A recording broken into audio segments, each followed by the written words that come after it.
আসসালামু আলাইকুম ওরহমতুল্লাহ। প্রিয় দর্শক, আজকে একটি গুরুত্বপূর্ণ বিষয় আপনাদের সাথে শেয়ার করব। কুরবানির পশুর সব অংশ খাওয়া যায় না। ফিকহি কিতাবে কিছু অংশ থেকে বিরত থাকার কথা উল্লেখ আছে। জবাইকৃত পশুর এই অংশগুলো খাওয়াকে ফুকাহায়ে কেরাম মাকরুহে তাহরিমি বা নাজায়েজ বলেছেন।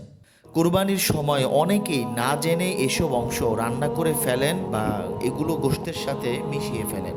তাই পশু জবাই করার পর যখন গোশত কাটবেন তখন অবশ্যই এই অংশগুলো আলাদা করে ফেলে দেওয়ার ব্যাপারে সতর্ক থাকতে হবে। সেই অংশগুলো হলো পুরুষাঙ্গ, অন্ডকোষ, স্ত্রী পশুর যৌনাঙ্গ, মূত্রথলি, পিত্তথলি, মলদ্বার, গ্রন্থি বা গিঁটযুক্ত গোশত। অর্থাৎ এমন কিছু গোশত, শক্ত গোশত আছে যেগুলোর মধ্যে ভাইরাস একত্রিত থাকে। বিভিন্ন ভাইরাস একত্রিত হওয়াতে এই গোশতগুলো গিঁটযুক্ত হয়ে যায়, শক্ত হয়ে যায়। এই কয়েকটি অংশ আমরা কেউ খাবো না, এগুলো ফেলে দিব। প্রিয় দর্শক, এমন দরকারি ইসলামিক তথ্য পেতে আমাদের চ্যানেলটি অবশ্যই সাবস্ক্রাইব করে রাখুন।